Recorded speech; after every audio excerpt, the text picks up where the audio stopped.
Howdy gang, Michelle here from Love to Loom, and today I am bringing you my Bella beanie. And the biggest question that I seem to get from a lot of people is what's a good hat or beanie to make with either the Wisteria Web or the Twisted Honeybee. So I kind of took the idea I had when I created both of those and I made this hat. And the great thing about it is, if I hold it up close, you'll be able to see, is it has the lacy sections just like both the Wisteria Web and a Twisted Honeybee. So you have that airiness of the hat, but then you also have the warmth of it. So for this particular one here, I used Malabrigo, and the color is called Boreal. The great thing about this that I like, it's kind of like wearing two different hats. So if you see on this side, you have some dark here, you have a bright, lighter pinkish red color going through here, and then dark over here.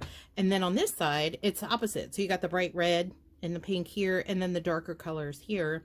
And I found this awesome, it's almost like a cotton candy color palm to put on top. And there you go. So if you haven't already, go ahead and get your written instructions for this. You can reach it off of my my Ravelry page, and I'll have a link down in the comment section. Now, originally I wasn't planning on doing a video for this because it's pretty self-explanatory, but I'm going to show you all a technique that I have that's kind of like a hack, because if you look with the pattern, I also give you this little chart. It's a 2-row repeat, so it's going to be really easy. But the biggest problem that a lot of people run into is they do their stitches so tight, their tension is so tight, that they have a hard time moving these over. I'm going to show you a little hack that's going to help you just breeze right through this. And not only with this, but with any kind of pattern that you'll be able to see like this, you can use this little technique there as well. So for this one, now I've already created a brim for this one. You could do any brim you want. I did the same brim that I did for this, which is just a knit one purl one, and I did this for I think 8, or what did I do, 8, yeah. So I did it for 8 rows, but don't always go by rows, go by length, because you might be, for this particular one that I'm going to show you guys on here, I'm using different yarn. I'm using Charisma, which is from Loops and Thread, and that's a nice bulky yarn. That's a number 5. As you can see right there. And the color that I'm using, it's called Dragonfly. I like this color combination because if you know me, you know that I love Maleficent, and it looks just like her colors. So I'm going to use that, and I'm probably going to keep that hat for myself too. Anyway, so with the brim, I like to do at least 1.5 inches, no more than that, because what happens is as it relaxes off the loom, it's going to get a little bit more length to it. So unless you purposely like a super long brim, don't, go too big with that. So for this one here, I'm just about at 1.5 inches. So that's perfect for me. Again, no looming, please. You do whatever you like to do. So if you don't like the knit one purl one brim, you can do 3 inches of U-knit and then fold it back over and have a folded brim. That makes it a little thicker, and if you're making it for somebody that has a smaller head, it's a little more form-fitting. But again, it's totally up to you. So we're going to jump right into the pattern. Now, if you look at this chart, it basically correlates exactly what I have here. So round 1 is this one right here, is where we're going to make all of our moves. Now, on my looms, I'm sure as a lot of you have ever done my videos before, know that I love using masking tape or artist tape to mark off my looms because it takes the guesswork out of it. So for this, it's going to be worked over 8 pegs, okay? And what I've done is, this is my starting peg. I mark it black on the inside because they don't have anchor pegs with the KB looms. You're going to mark the first 3 as knit, knit, knit, and we're using U-knit or true knit, not E-rep, okay? Then you'll notice I have a number 2, an arrow next to the number 2 pointing to the number 2, a knit, an arrow pointing left, and then another number 2. So this right here, that's 8 pegs, okay? And this is this right here. So there's your knit, knit, knit. This is where you're actually going to yarn over to the 4th peg from the 5th to the 4th. This 5 is going to be empty. 6 is going to be a knit. We're going to yarn over and knit 2 together here. So this one is going to carry over to 8, 7 to 8, and you're going to have 2 and you're going to knit 2 together there. So you're probably going, well, how can I move that? It's going to be a pain in the butt, but it's not. So I'm going to show you this little technique that I have.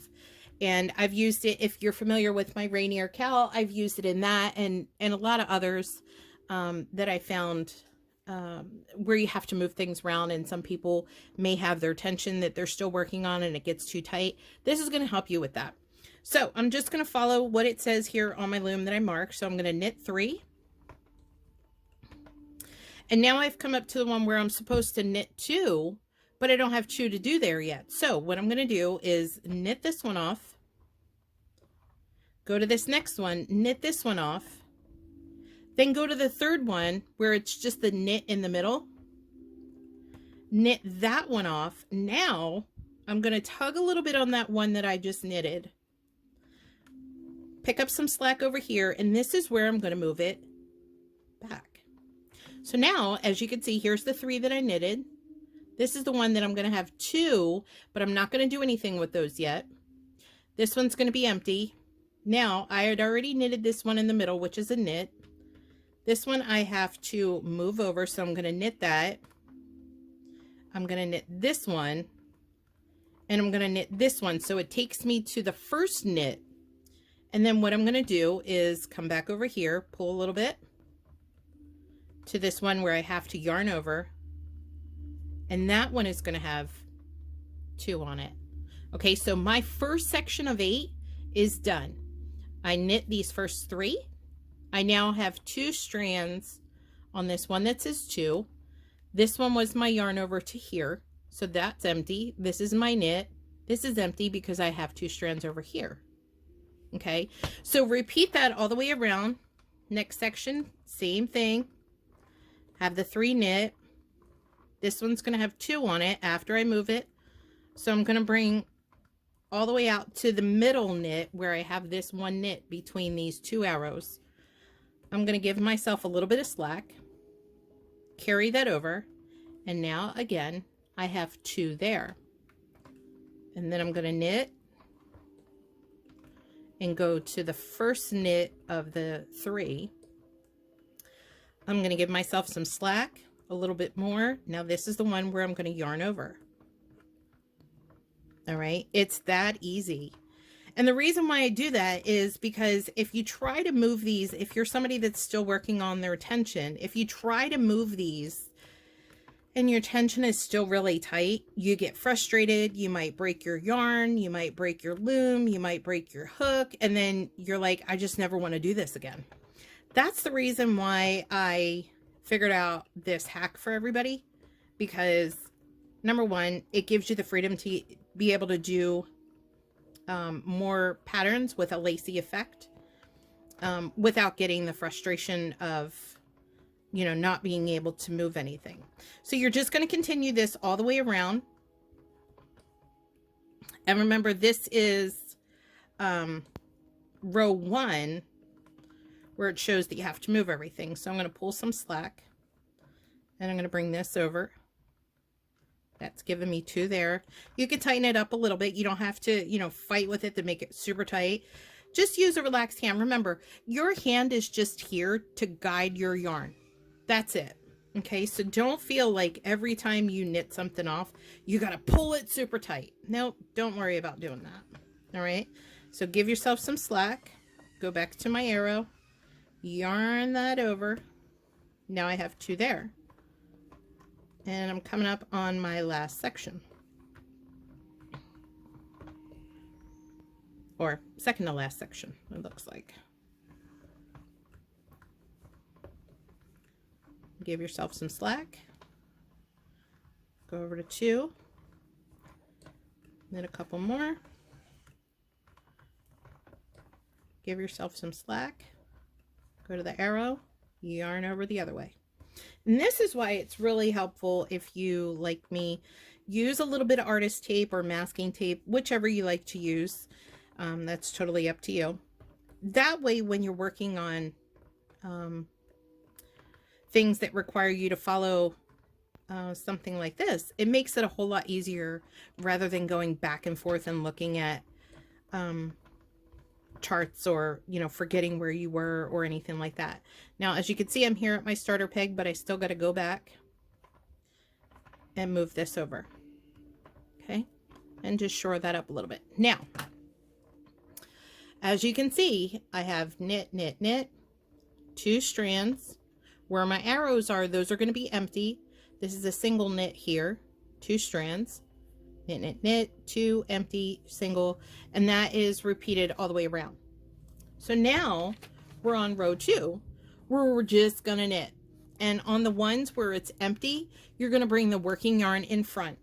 Okay, so you don't have to worry about wrapping and knitting that. So here I am on my starter peg. I've just knitted that off. So I'm going to knit,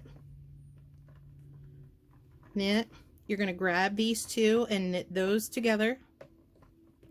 Here's an empty one. I'm bringing my working yarn in front. Let me grab this. Knit this one off. Empty one, working yarn in front. Let me grab that. And if it's too difficult for you to lift both of them off at the same time, you can do 1 strand at a time where you have 2. So again, knit, knit, knit.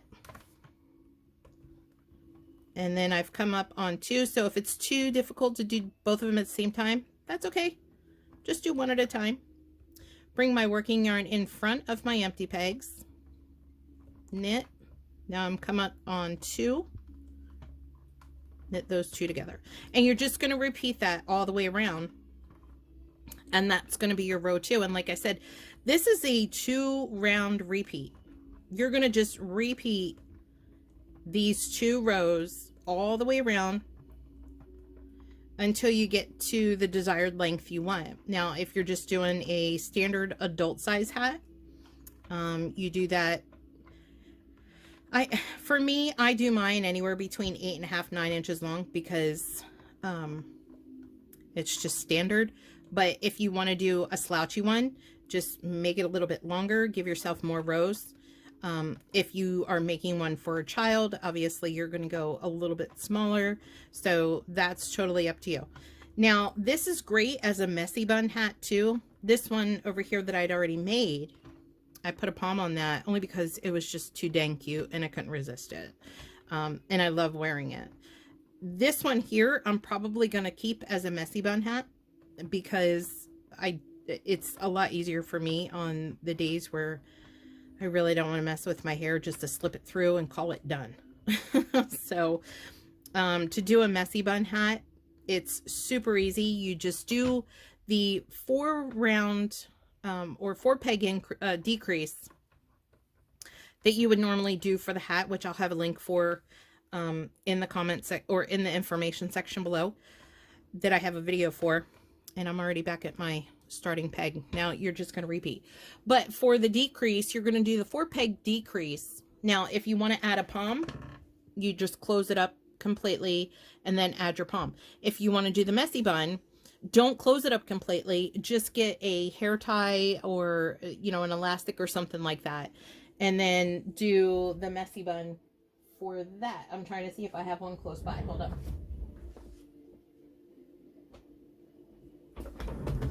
All right, so I happen to have one.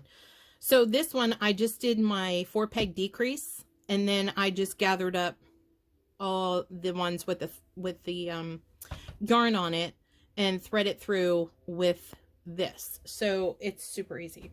So there you go. That's how easy this Bella Beanie is. Just continue it with the 2 rounds back and forth. Use that little hack that I showed you, and you'll have something that looks as awesome and beautiful as that.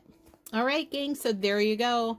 Thanks for being so awesome. Thanks for looming with me today. Love you bunches. Happy looming.